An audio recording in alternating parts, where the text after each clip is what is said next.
안녕하세요. 정상으로 인도하는 사람들 셀파 김혜성입니다.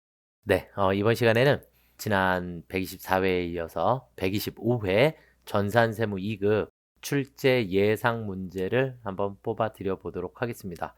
세무 2급은 솔직히 다 해야 되는데, 네, 자꾸 뽑아달라 하셔서, 네. 자, 일단 지난 124회에 그래도 제가 대손을 예상을 했는데 대손이 나와줘서 또 합격률이 이만큼 올라간 것 같습니다. 아주 뿌듯합니다. 네, 자, 이번 125회에도 꼭 예상 문제가 나왔으면 좋겠다라고 생각이 듭니다. 자, 열심히 공부들은 하시고요. 우리가 일단 우선적으로 전산 세무 2급에 우리 범위에 기본적으로 재무회계, 그다음 원가, 부가세법, 그다음 부가세 부속 서류, 그리고 소득세법 이렇게 있는데 실무에서도 부가가치세법하고 소득세는 아주 유용하게 사용이 될 거고요. 그다음에 이제 재무회계의 난이도가 제가 회계 1급에서 대부분 세무 2급 범위까지 설명을 드리기는 하는데 조금 더 우리가 주식회사의 자본이라든지 그다음에 재고자산, 유형자산, 사채 이런 부분들을 조금 더 폭넓게 설명을 해드리고 있어요. 그래서 이런 부분들을 여러분들이 조금만 더 신경 써주시면 좋겠다라고 하고 그 다음에 제가 누누이 말씀드리지만 원가에게 무조건 만점 가야 한다. 네, 그래서 이게 꼭 너무 중요한 부분이 돼요. 세무 2급까지만 공부하시고 그만하시는 분들도 계시고 조금 더 목표 잡아서 세무 1급까지 준비를 하시려면 지금 여기에 있는 이 기초 부분을 완벽히 이해를 하고 계셔야 세무 1급에서 아주 쉽게 공부를 하실 수 있으세요. 그래서 부가세 부속 서류라든지 부가세 신고서, 그 다음에 소득세법, 원천징수, 연말정산 이런 부분들은 여러분들이 어쨌든 평생 써먹을 거니까 조금만 더 이해를 하신다면 아주 유용하게 써먹지 않을까라고 생각을 하고요. 세무 1급을 하시는데 기초 부분이 조금 발판이 조금 더 잘 되지 않을까라고 생각을 합니다. 자, 일단 예상하기 이전에 이번 시험서부터 2026년 개정세법이 반영이 됩니다. 그래서 유튜브에서 2026 개정세법 셀파라고 검색을 하시게 되면 저희 이렇게 2026 개정세법 셀파 검색하시면 영상이 2개가 있어요. 그래서 개정세법 확정안에 대한 세법 이론 및 실기에 필요한 부분, 그 다음에 두 번째는 K랩 업데이트 됐어요. K랩 업데이트 됐기 때문에 우리가 기존에 연습하던 화면하고 조금 달라질 수 있으니까 이 2개의 영상은 반드시 필수로 시청을 조금 해주셨으면 좋겠다라고 생각을 하고요. 이 2개의 영상이 준비가 일단 된 상태에서 자, 그러면 예상 문제로 한번 가 보시도록 하겠습니다. 어차피 전표랑 결산이랑 이런 것들은 기본 베이스가 깔려 있으실 거고 자, 우리가 부가세 부속 서류에서 네, 지난번에도 예측을 해드렸었는데 신용카드 매출전표 수령명세서 네, 수령명세서 부분을 한번 꼭 확인해 주시면 좋겠고 우리가 기본적으로 신용카드 매출전표 수령명세서는 깨끗한 상태여야 합니다. 깨끗한 상태여야 하고 만약에 뭔가가 있으면 삭제하시고 입력해 주시면 되겠고 중요한 거는 기본적으로 수령명세서에서는 불공사유에 해당하는 것들 모두 다 일반 전표에 입력해 주셔야지 됩니다. 그리고 세금계산서 수치분 무조건 일반 전표에 입력해 주셔야지 되겠고요. 그 다음에 입장권이나 역외군송 이런 것들을 여러분들이 체크를 해주시면 됩니다. 불공사유 네, 체크해 주시고 면세 입력하는 거 아니에요. 그래서 입력 제외 항목들만 여러분들이 잘 체크하시고 그러니까 데이터는 여러 개가 주어지니까 그 중에서 해당하는 것만 정확하게 입력을 해주시면 된다라고 보시면 되겠고 마찬가지 신용카드 매출전표, 발행금액 집계표, 발행금액 집계표 이거는 전부 입력하시는 겁니다. 전부 입력하시면 되겠고 중요한 건 공급 대가로 입력합니다. 부가세가 포함된 가격으로 그래서 세금계산서가 교부된 거래는 아래에 한 번 더 입력해 주셔야겠죠. 자, 우리 프로그램에 컨트롤 엔터 신용카드 매출전표 발행금액 집계표를 보시면 일단 무조건 발행금액 집계표는 자기 자리에다가 넣는 거예요. 자기 자리. 여기에 과세 매출분 신용카드 현금영수증, 면세 매출분 신용카드 현금영수증. 그런데 여기에서 있는 내용 중에 세금계산서가 있다. 그럼 세금계산서에 한 번 더. 계산서가 있다. 그럼 계산서에 한 번 더.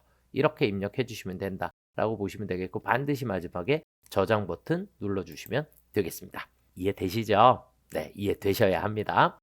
자, 그 다음은 네, 의제 매입세액 공제 신고서. 이번 시험에 나올 가능성이 조금 많지 않을까라고 생각이 들고요. 의제 매입세액에서 중요한 건 적격 증빙만 공제가 가능합니다. 영수증 된다 안 된다? 안 된다. 대신에 누구만 된다? 농어민 매입분이 제조업에서만, 농어민이 영수증이거든요. 적격 증빙이 아니니까. 그런데도 제조업에서는 가능하다라고 보시면 되겠고, 제조업일 때는 104분의 4, 그리고 음식점일 때는 106분의 6 이렇게 적용을 해 주실 건데 중소기업이 아니다라고 나오게 되면 그때는 102분의 1을 적용을 해 주셔야지 된다라는 거. 자, 그 다음에 문제의 지시사항만 수행하시면 됩니다. 전표 입력서부터 해서 우리가 전표 입력을 하면서 적요를 6번을 넣어주시면 자동 작성이 되죠. 자동 작성이 되는데 전표 입력은 생략하고 라고 나오는 문제가 많으니까 신고서에 직접 입력을 하셔도 됩니다. 대신에 예정 신고 때는 한도 없이 그냥 무조건 다 입력해 주시면 되겠고, 확정 신고 때는 과세 자료를 입력을 해 주셔야죠. 자, 우리가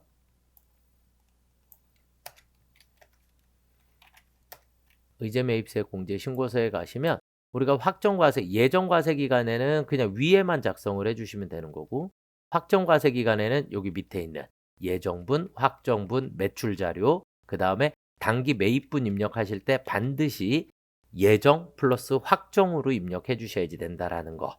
그것만 잘 알아두시면 될 것 같아요. 그리고 예정 때 이미 공제받은 기공제 매입세액을 여기다가 넣어주시면 되겠습니다. 반드시 저장해 주셔야겠고요. 이해가 되시죠? 네, 그렇게 보시면 될 것 같습니다. 자, 그래서 확정신고 시에는 과세 자료를 한 번 더 입력함으로써 우리가 정산이다라고 하는 걸 하게 된다라고 보시면 되겠고, 그 외에 나머지 뭐 일반 전표의 회계 처리라든지 부가세 신고서 반영까지는 잘 안 나올 거예요. 대신에 저장하면 부가세 신고서에서 자동으로 불러와지니까 그렇게 체크해 주시면 좋을 것 같아요.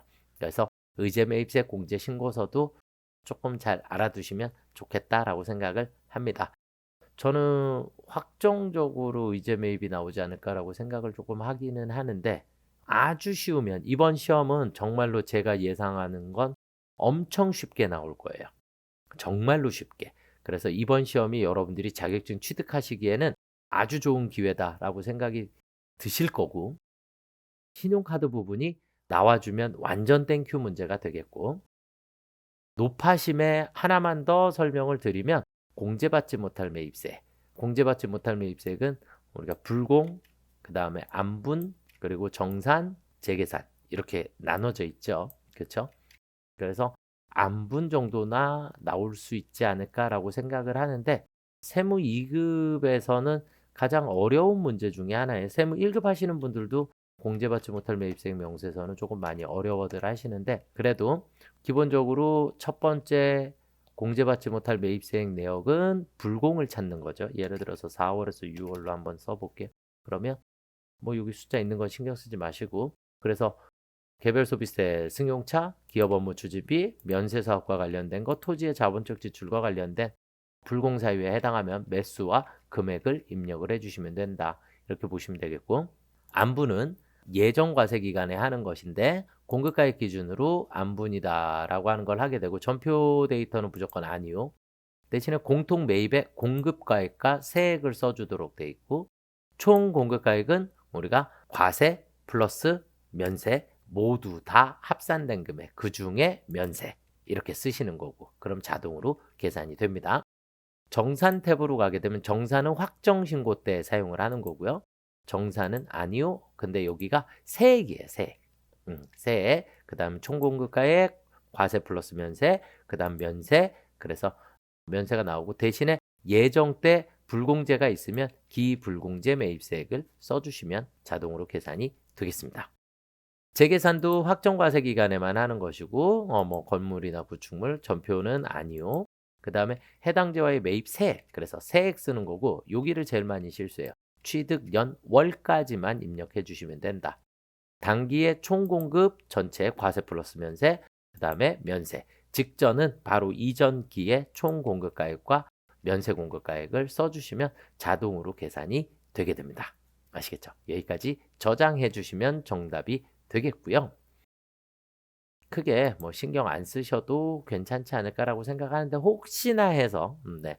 자, 부가가치세 신고서는 여러분들이 유튜브에 부가가치세 신고서 셀파 이렇게 검색을 하시게 되면 합격 꿀팁 대방출해서 전산세무 2급, 전산세무 1급 부가가치세 신고서 완벽 정리가 있어요. 그래서 자기 자리가 어딘지를 제가 다 설명을 해드려요.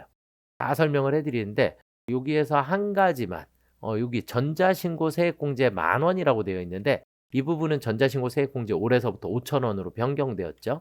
그래서 이 부분만 여러분들이 영상에서 신경 써주시면 되겠고 나머지는 그대로 자기 자리를 아주 쉽게 암기하실 수 있도록 여러분들한테 설명드리는 부분이니까 여러분들이 꼭 참고해 주시면 감사하겠습니다.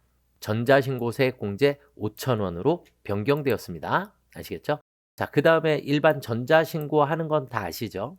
전자신고 우리 기출문제에서 많이 풀어보셨을 거니까 전자신고 공짜니까 천천히 해보시고 그리고 이제 사원 등록 급여관리 연말정산은 방법이 없어요. 반드시 여러분들이 여러 번 복습하셔서 손에 완전히 익혀두셔야 나중에도 조금 편하게 써먹지 않을까라고 생각을 합니다. 그래서 제 예상에 가장 확률이 높은 건 의제 배입세액이지 않을까. 그리고 문제가 아주 쉽게 나오면 신용카드가 나오지 않을까라고 생각이 조금 듭니다. 그리고 공제받지 못할 매입세액 명세서는 그래도 요즘에 조금 난이도가 있게 나올 때 조금 많이 출제가 되는데 이번 시험은 조금 쉽게 나올 거기 때문에 불공하고 안분 정도만 여러분들이 공부를 조금 해주시면 좋지 않을까라고 생각이 듭니다. 여러분들의 합격을 응원하겠습니다. 저는 네, 이번 주 시험 잘 보세요. 셀파 화이팅! 감사합니다.